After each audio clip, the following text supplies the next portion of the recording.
Welcome all my Bereans, fellow Bereans, and Patreon subscribers. Today we're going to tackle a very sensitive subject, illegal immigration. In particular, what's happening in Central America right now.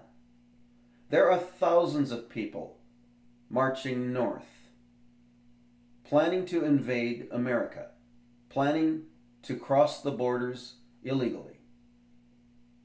Is this a new phenomena? No. This is an old strategy. And we're going to discuss that. In order to get a perspective, we'll turn to Samuel Morris's treatise, A Foreign Conspiracy Against the Liberties of the United States of America. When we're done with that, we're going to contrast it with Pope Francis's speech to Congress. The whole initiative to begin the foreign invasion began with Pope Francis's speech to Congress. I'm going to go through that speech and I'm going to show you what he's really talking about. We're going to sort through his nice sounding words and get to the truth of the matter. This is not a new thing. This is an old Vatican strategy, and the very fact that Pope Francis addressed Congress should disturb you greatly if you're an American citizen. He had no business doing that. He's a foreign leader of a foreign country. Constitutionally, he has no right to do that, yet he did it. That tells you he has power here. Great power. Let's turn to page 41 of Morris's treatise. He writes, "The pressing dangers to the country from popery, which I think I have shown not to be fictitious. Other visible indications of foreign influence in the political horizon." Remember Pope Francis addressing Congress? That's him meddling in the political horizon of America. He goes on to say, "The bold organization of foreigners as foreigners in our elections, these all demand the instant attention of Americans. If they mean not to be robbed by foreign intrigue of their liberty and their very name. In the early state of the country, liberality in these points was thought to be of advantage, as it promoted the cultivation of our wild lands.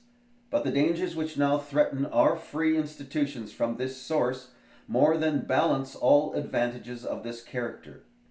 The great body of immigrants to this country are the hard-working, mentally neglected poor of Catholic countries in Europe, who have left a land where they were enslaved for one of freedom."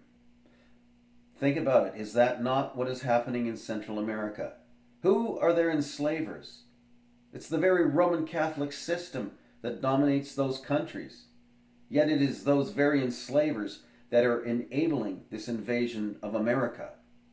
Let's carry on with our reading. "However well disposed they may be to the country which protects them and adopts them as citizens, they are not fitted to act with judgment in the political affairs of their new country, like native citizens educated from their infancy in the principles and habits of our institutions." What Morris is saying, when these people come from these foreign countries, especially illegal immigrants, they have no idea that they're being manipulated and how that's being done. They just simply want to get away from their oppressors. Yet they're still under the authority of their oppressors. That would be the Roman Catholic priests that are enabling them. Morris writes, "Most of them are too ignorant to act at all for themselves, and expect to be guided wholly by others. These others are, of course, their priests. Priests have ruled them at home by divine right. Their ignorant minds cannot ordinarily be emancipated from their habitual subjection. They will not learn nor appreciate their exemption from any such usurpation of priestly power in this country, and they are implicitly at the beck of their spiritual guides." What did Morris just say? He said they will bring their spiritual proclivities with them. That is, their Roman Catholicism, which has been ingrained in them from the youth, will be a big part of their life. They will integrate into their Roman Catholic communities, and they will be dominated by their priests. This is what the Vatican is doing. It cares nothing for these people. They are simply a tool in the conquest of America. Morris goes on to say, they live surrounded by freedom, yet liberty of conscience, right of private judgment, whether in religion or politics, are as effectually excluded by the priests as if the code of Austria already ruled the land. Morris is referencing the immigration from Austria. We can simply substitute today the word Central America. Morris then goes on to say, every unlettered Catholic immigrant, that is, illegal immigrant, therefore that comes into the country, is adding to a mass of ignorance which it will be difficult to reach by any liberal instruction. And however honest, yet from the nature of things they are but obedient instruments in the hands of their more knowing leaders to accomplish the designs of their foreign masters. This is why these people are being driven up here from Central America, to do the bidding of their masters, the Vatican, the very country that controls them, that has oppressed them, that has established their religious and ideological values. That's who Morris is talking about. He says, it is but to continue for a few years the sort of immigration that is now daily pouring in its thousands from Europe, and our institutions, for naught that I can see, are at the very mercy of a body of foreigners, offered by foreigners and held completely under the control of a foreign power. We may then have reason to say that we are the dupes of our own hospitality. We have sheltered in our well-provided house a needy body of strangers, who, well filled with our cheer, are encouraged by the unaccustomed familiarity with which they are treated, first to upset the regulations of the household, and then to turn their host and his family out of doors. All right, that's our first segment from Morris's treatise. If we extrapolate this information into the present, and we look at Central America and what is happening, it's exactly the same problem.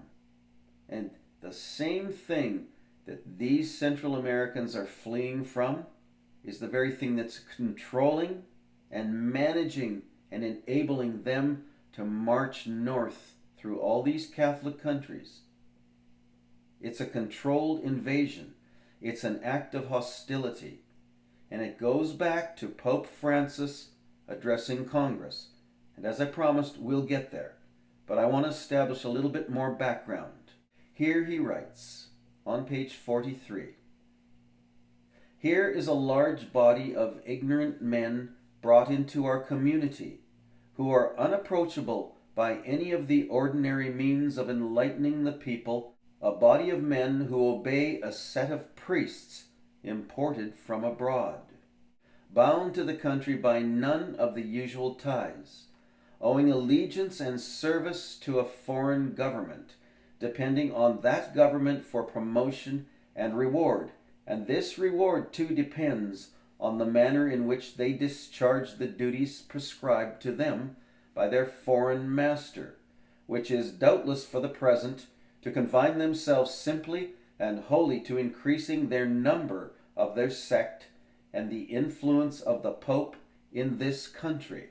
It is men thus officered and of such character that we have placed in all respects on a level at our elections with the same number of native patriotic and intelligent citizens.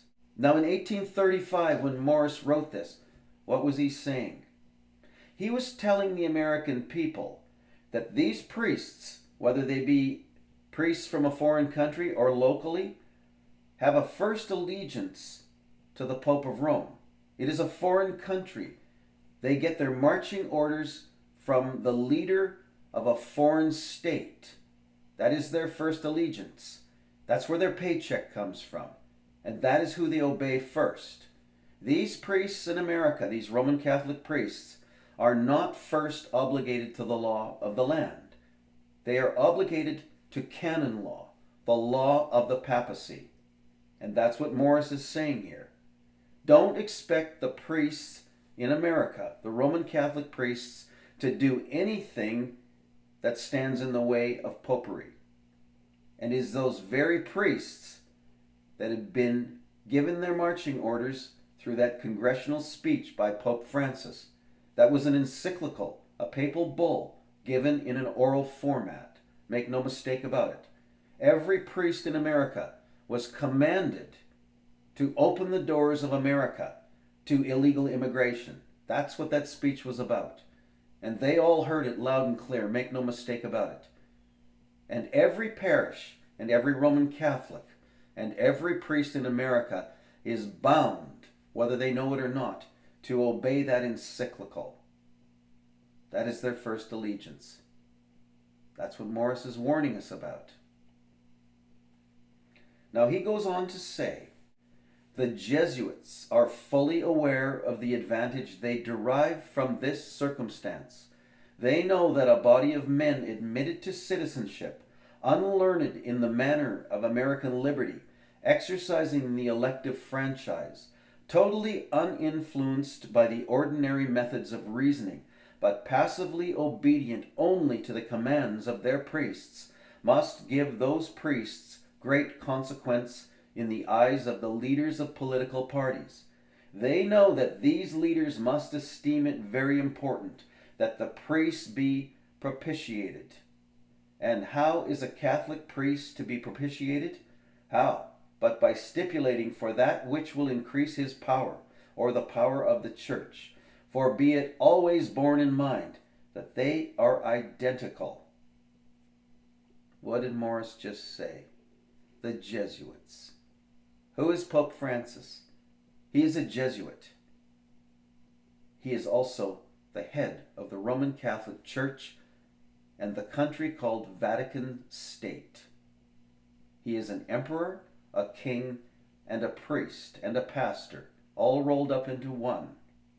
And he is a Jesuit. Morris warned of this. The Jesuits are the controllers of this whole strategy and enterprise.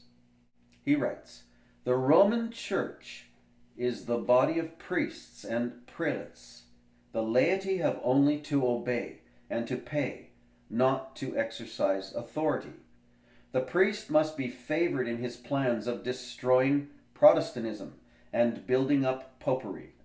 He must have money from the public treasury to endow Catholic institutions. Let's stop right there. Where do the Catholic institutions and charities get most of their money from today? They get it from the government. That's correct.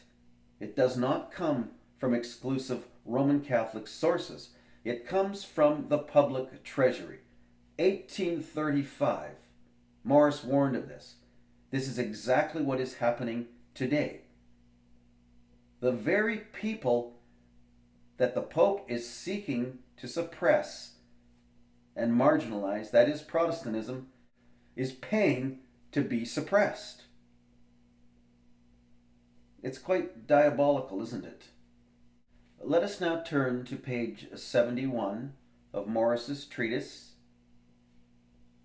Foreign Conspiracies Against the Liberties of the United States of America, written in 1835.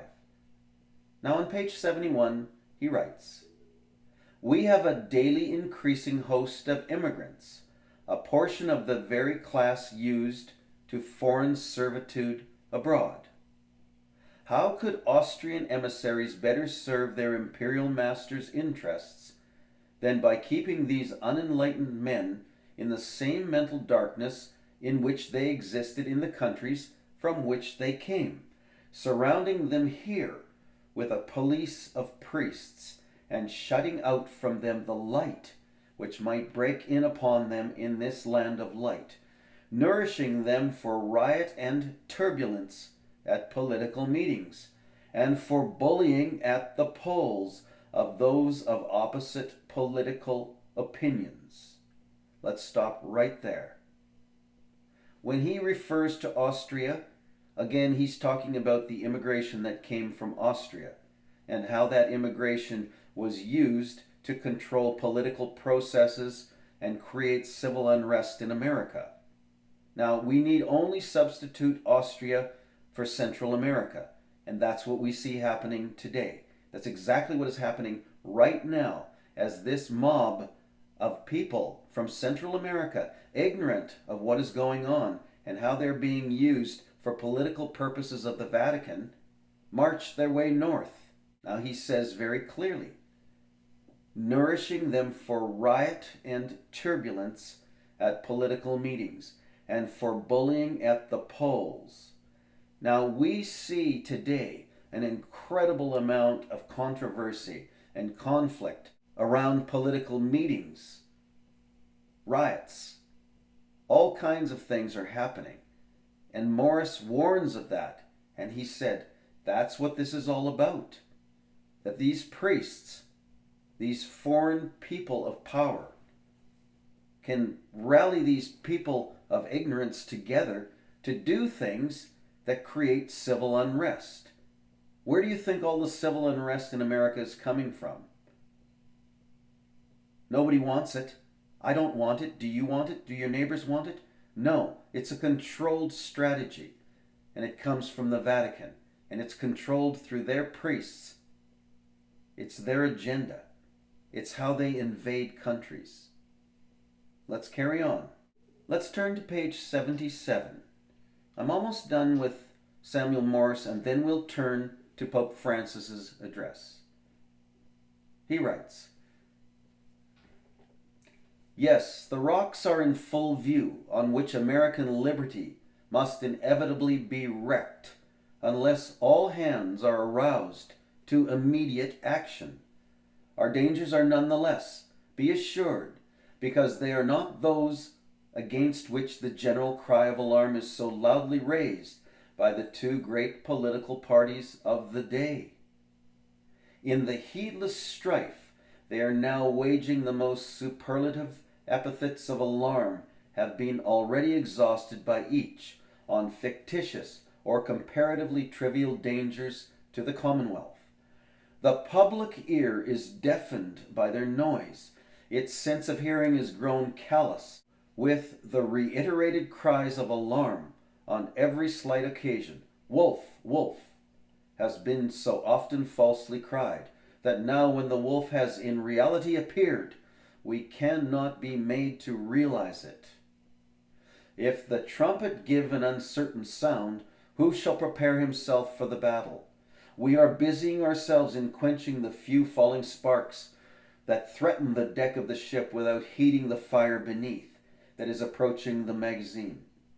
In this reckless warfare of passion and falsehood and slander, and aided by the deafening din of party strife, neither party seem to have observed that a secret enemy, an artful foreign enemy, has stolen in upon us, joining its foreign accents to swell the uproar, that he may with less suspicion do his nefarious work.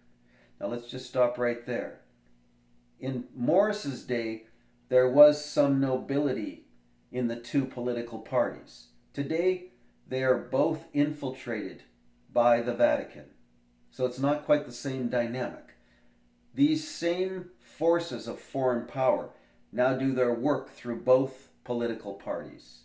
So that's a little bit different, but nevertheless, the principle is the same.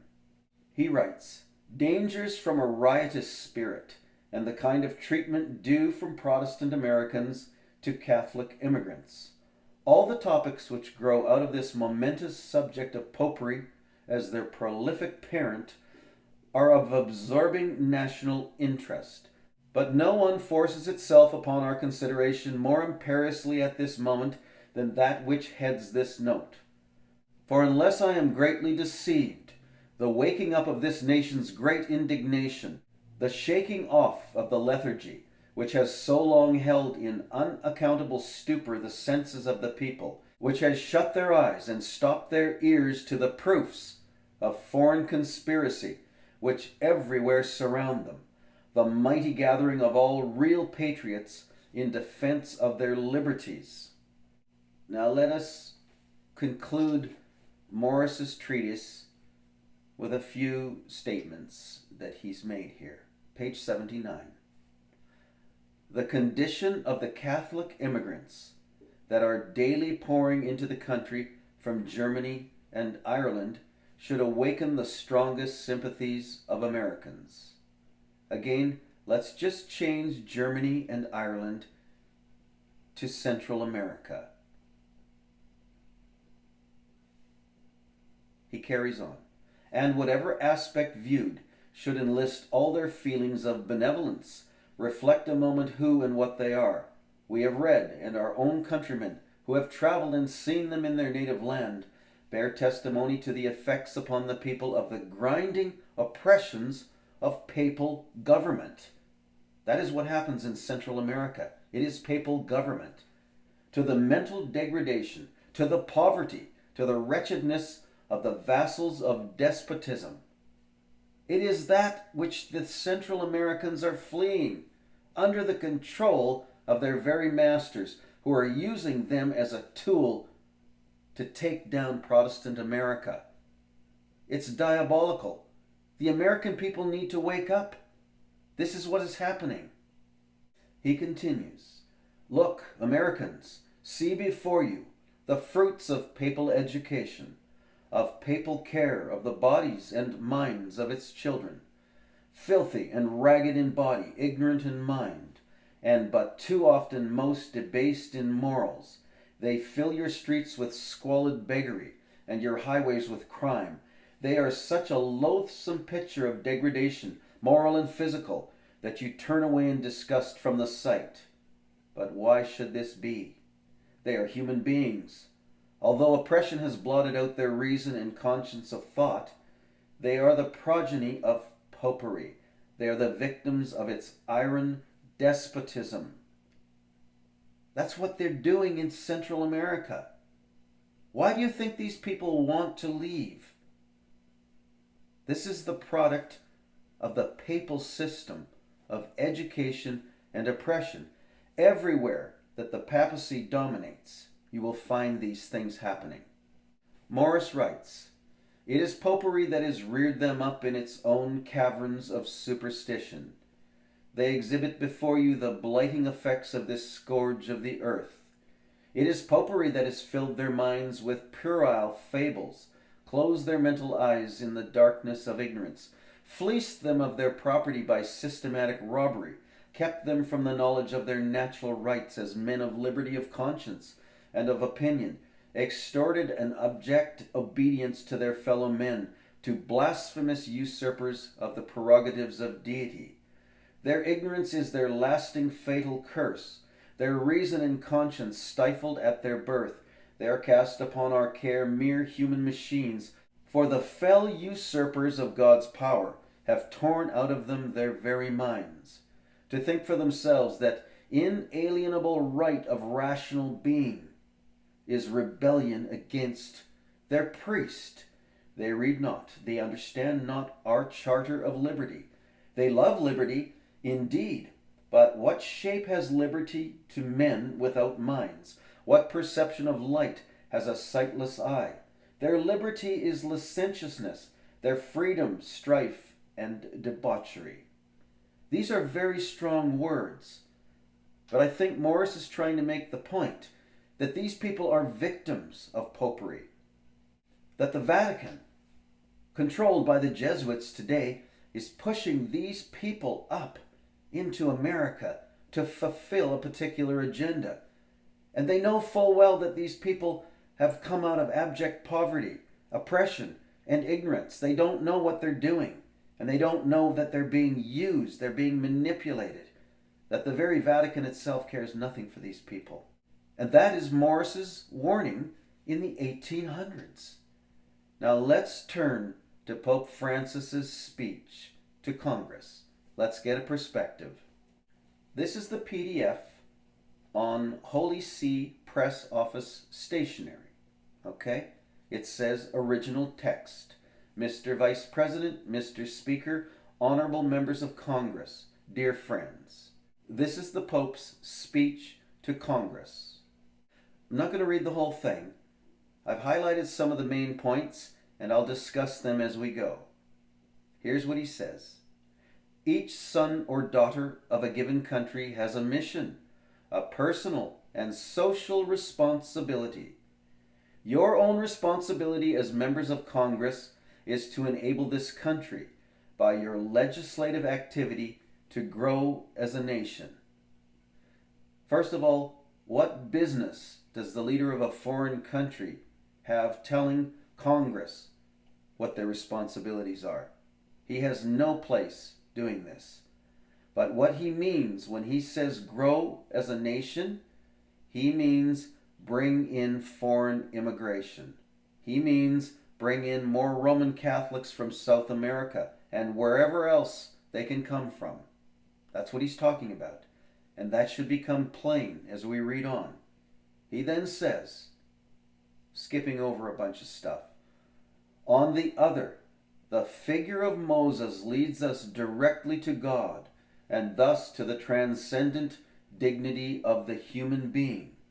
Moses provides us with a good synthesis of your work.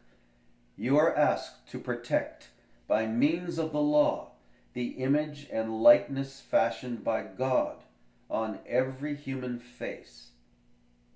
What is Pope Francis setting up when he makes that statement?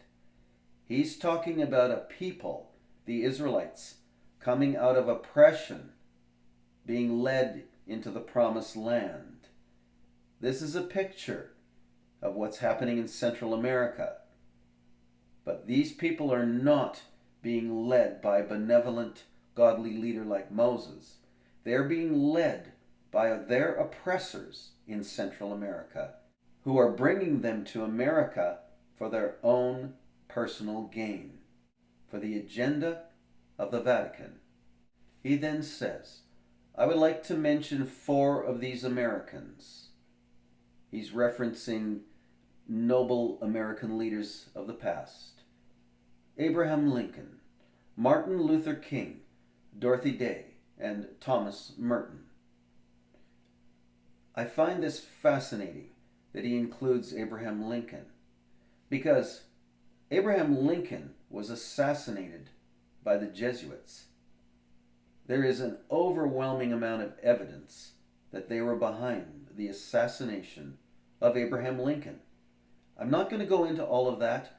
I've covered that in some of my books, and you can find plenty of information about that online. But Abraham Lincoln was no friend of the Vatican and the Jesuits. Yet these names are dropped in a very strategic manner by Pope Francis. He then says, this year marks the 150th anniversary of the assassination of President Abraham Lincoln, the guardian of liberty. What hypocrisy! It is the very Jesuits themselves that assassinated Abraham Lincoln. Yet now Pope Francis is taking claim to some affiliation with this great guardian of liberty, when in fact his order was responsible for the murder of this man. Francis says of Abraham Lincoln, who labored tirelessly that this nation under God might have a new birth of freedom. Our world is increasingly a place of violent conflict, hatred, and brutal atrocities, committed even in the name of God and religion. Just look into South America. Look into Central America. Look into Mexico. Catholic-dominated countries, Catholic ideology, Catholic leaders in government. What are those countries known for? Everything he just stated. Why? They're in power. They have the power to change things, but they don't.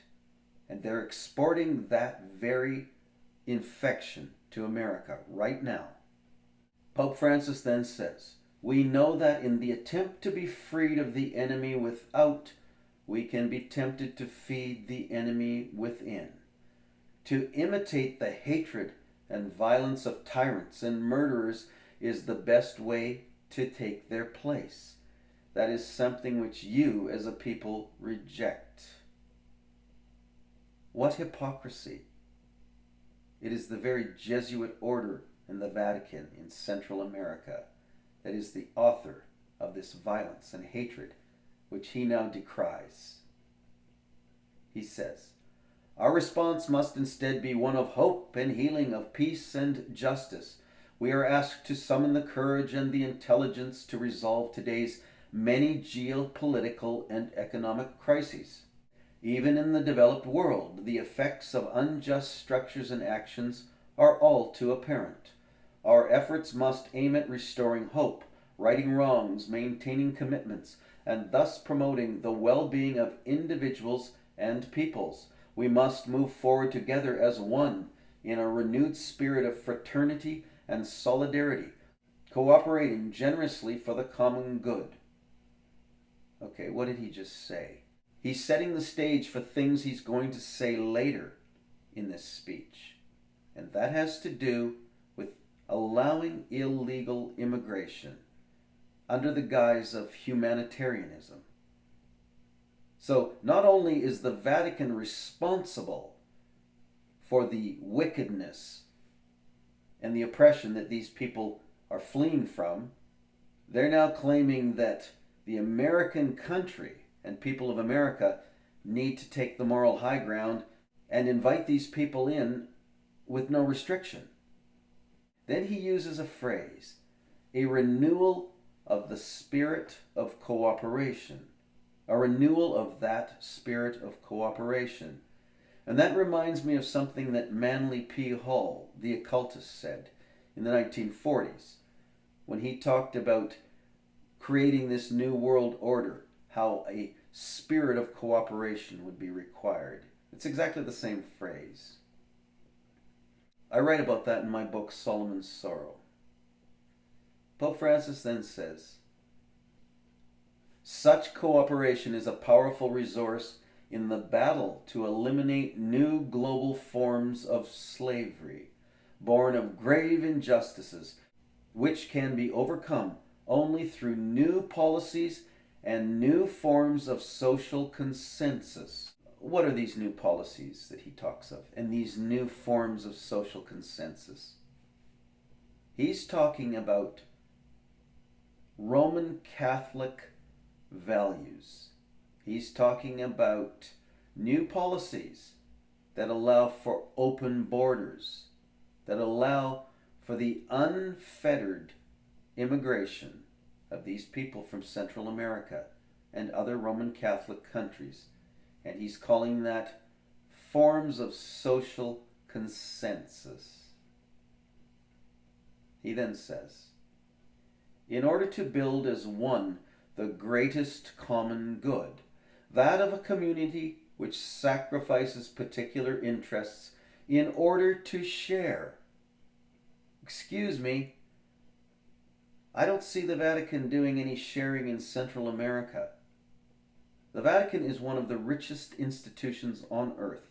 It controls everything in Central America. It's not sharing. It's pushing the problem into Protestant America as a strategy of invasion. What hypocrisy. He says, in respect to sharing in justice and peace, its goods, its interests, its social life. Redistribution of wealth is what he's talking about. That is a communist ideal which comes out of the Vatican. He says, "I do not underestimate the difficulty that this involves, but I encourage you in this effort." Socialism. He then says, "America continues to be, for many, a land of dreams, dreams which lead to action, to participation, to commitment, dreams which awaken what is deepest and truest in the life of a people." He's speaking of the dreams of these Central American Roman Catholics oppressed horribly by the Vatican, that have a dream of something better.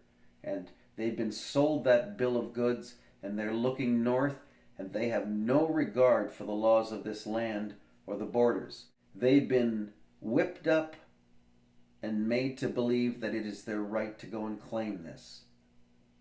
Why doesn't the Vatican straighten things out in Central America? It can. It has the power. But that would not be convenient to their enterprise. Now he's starting to cut to the chase. Let's read on. He said, "In recent centuries, millions of people came to this land, America, to pursue their dreams of building a future in freedom. We, the people of this continent, are not fearful of foreigners, because most of us were once foreigners." Let's stop right there. We, the people? Francis, Pope Francis, is he we, the people of this country? He is not. He is the leader of a country called the Vatican, established in 1929 under the Lateran Treaty. He is not part of the people of America, yet he includes himself. Isn't that presumptuous? And he says that we are all immigrants. Well, that may be true to a point, but that's not what's going on here. This issue of immigration is one of conquest. And so he makes these statements to soften up the American people and to send out a message to every priest in America to open the doors to make every resource available to the Roman Catholic invasion from the south of the border. He then says, "I say this to you as the son of immigrants, knowing that so many of you are also descended from immigrants." Can you hear what he's doing now? How he's moved his speech along? "Nonetheless, when the stranger in our midst appeals to us, we must not repeat the sins and errors of the past." Again, he's saying, welcome them in. We must resolve now to live as nobly and justly as possible as we educate new generations not to turn their back on our neighbors and everything around us. Building a nation calls us to recognize that we must constantly relate to others, rejecting a mindset of hostility in order to adopt one of reciprocal subsidiarity in a constant effort to do our best. I am confident that we can do this. We, once again including himself in the equation. Now, what did he just say? He just said, welcome all these foreign immigrants, illegal or illegal, no matter. Welcome them in and do the right thing. Do the noble thing. This has nothing to do with noble concerns. This has to do with stopping the Vatican from pushing its agenda on America. This has nothing to do with nobility. This is about putting a stop to the Vatican's agenda to conquer America. See, now we're cutting to the chase. Listen to this. On this continent, too, thousands of persons are led to travel north in search of a better life for themselves and their loved ones, in search of greater opportunities. Let's stop there. Remember, this is his speech to Congress long before this march north occurred. He's already laying the groundwork for these people to march north, and he's giving it his blessing. And if he gives it his blessing, it means every Roman Catholic and every priest in every parish in America is expected to do the same thing. This is what America is facing, people. This is an invasion. This is an act of war. This is an act of hostility against the liberties of the people of the United States of America. He says, "Is this not what we want for our own children? We must not be taken aback by their numbers, but rather view them as persons, seeing their faces and listening to their stories, trying to respond as best we can to their situation, to respond in a way which is always humane, just, and fraternal. We need to avoid a common temptation nowadays, to discard whatever proves troublesome. Let us remember the golden rule, do unto others as you would have them do unto you." What hypocrisy! This is the thing that is happening in Central America that these people are fleeing from. Is this what the Vatican is doing for these people? Is it viewing them as persons, listening to their stories? Is it trying to improve their situation? No. It's shipping them north. What hypocrisy. And the American people with their head in the sand are buying this garbage. Wake up, folks. Then he quotes scripture. Do unto others as you would have them do unto you. I would suggest that I don't want my borders invaded, and other countries shouldn't want their borders invaded. Therefore, they should not invade the borders of America, nor should we invade their borders. And that goes for all countries. Do unto others as you would have them do unto you. Listen to the hypocrisy in this speech. This is marching orders for the priests of America.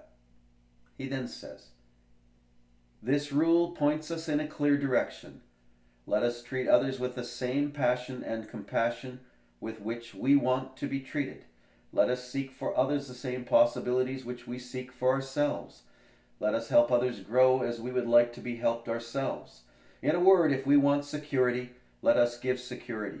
If we want life, let us give life. If we want opportunities, let us provide opportunities. The yardstick we use for others will be the yardstick which time will use for us. The Golden Rule also reminds us of our responsibility to protect and defend human life at every stage of its development. Now, Pope Francis is making some very big statements. And the whole idea of helping others is very American. But there is a process. And there are laws. And there are legal systems. And there are ways that the country protects itself. And these people are all welcome if they want to obey the law. They can come through legal means. I know this for a fact. I'm not an American citizen. I came here through legal means. I paid all my fees. I jumped all my hoops. I did everything that was required. I obey all the laws of the land. That's all that is expected. If I did it, I expect everybody else to do it. But Pope Francis says no. All the Roman Catholic oppressed peoples from the Roman Catholic countries should be brought here and given a free slate. That's wrong. He says, how much has been done in these first years of the third millennium to raise people out of extreme poverty? How much has been done in Central America by the Vatican, who controls those countries? Nothing.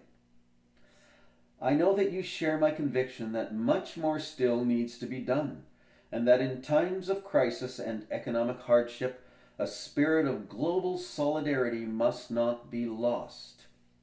The promotion of globalism. Can you hear that? One world government. At the same time, I would encourage you to keep in mind all those people around us who are trapped in a cycle of poverty. Let's stop right there. People are trapped in cycles of poverty everywhere, but never more so than in Central America and places where the Vatican dominates and has the power to change things, but will not. What hypocrisy. He says, they too need to be given hope. The fight against poverty and hunger must be fought constantly and on many fronts, especially in its causes. I know that many Americans today, as in the past, are working to deal with this problem. It goes without saying that part of this great effort is the creation and distribution of wealth. This has always been part of Roman Catholic canon law, this idea of redistribution of wealth, communism. It is an underlying tenet of the canons and laws dictated by Rome. It is what Pope Francis is promoting, is to remove the class system, except for the very wealthy and the controlling power, which is to be consolidated under the Pope of Rome through the Vatican. That's what he's talking about here. I am convinced that we can make a difference, and I have no doubt that the United States and this Congress have an important role to play. Now is the time for courageous actions and strategies aimed at implementing a culture of care. A culture of care. Again, that is Vatican speak for open the doors of immigration to all these illegal immigrants. That's a culture of care. That's what he's talking about. Every priest in America knows what that means. He then says, and an integrated approach to combating poverty, restoring dignity to the excluded, and at the same time protecting nature. We have the freedom needed to limit and direct technology. And he goes on to say some other things. Once again, he's asking the people of America to redistribute whatever wealth they have and bring all the illegal immigrants in, give them all driver's licenses, set them up in homes, give them medical, do everything for them, when many of the people who were born in this country and lived here all their lives can't afford those things. But yet he's suggesting that, as though that's a noble suggestion. It is not. It is a Vatican strategy. Here's my last quote from Pope Francis's speech. Quote, "A nation can be considered great when it defends liberty, as Lincoln did." Oh, please. It's the Jesuits who murdered Lincoln, who hated his liberty. He says, when it fosters a culture which enables people to dream of full rights for all their brothers and sisters, as Martin Luther King sought to do, when it strives for justice and the cause of the oppressed. If you're a Roman Catholic priest and you listened to this speech, you knew exactly what the Pope was telling you to do. Many Catholics don't understand what's going on. A lot of them are good and decent people, and they too are victims of the Vatican's conquest, the Vatican's thirst for global domination. And they don't know what's going on. Yet they are part of that initiative. And this is what Samuel Morse warned of in the 1800s. And this is the speech that Pope Francis gave to the Congress of the United States of America. As a foreign nation, as a foreign dignitary, as the king of a foreign country, he presumed to address Congress. And he was able to do that. And in fact, they invited him. That was the formality. How does he do that? Little is known about how the Vatican controls America, but it does. It controls it through the Federal Reserve. The Vatican is the major shareholder in the Federal Reserve. It controls the currency. So everybody on the payroll getting the big bucks in politics and everywhere else is beholden to the Vatican. Make no mistake about it. They're all on the payroll. And for those of you who don't know it, the Bank of America, one of the largest banks in America, used to be the Bank of Italy. Okay? They changed the name. There's so much more to this. But my warning to the American people is very clear. America is under invasion. What is happening in Central America is a militarization of unsuspecting people. Innocent people that have been oppressed, kept ignorant, and now are being used just as they were in the 1800s when Morris wrote. These same class of people are being used for the same purpose, for the furtherance of global dominance by the Vatican. There's a lot you can do to research this and study this. In the 1700s, when Voltaire wrote, there were 6,000 or 7,000 books on this subject in circulation. Everybody knew. They're all gone. I've written 3 books. Look, Antichrist. What's it about? Everything we talked about. The Jesuits, how they control America. Everything we've talked about in detail.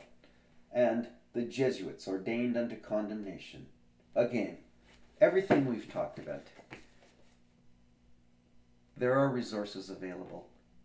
You don't need to buy my books. You can go online. You can spend years researching this and studying, reading things. I've done that. I suggest you do it. But right now, the liberties of America, of the people of America, are under siege. If you don't know it, just watch what's happening south of the border. It's an act of hostility against America. And it's spearheaded by the Pope of Rome and the Vatican and its army of priests that litter the planet today. They're behind the whole thing. Thank you for listening. God bless.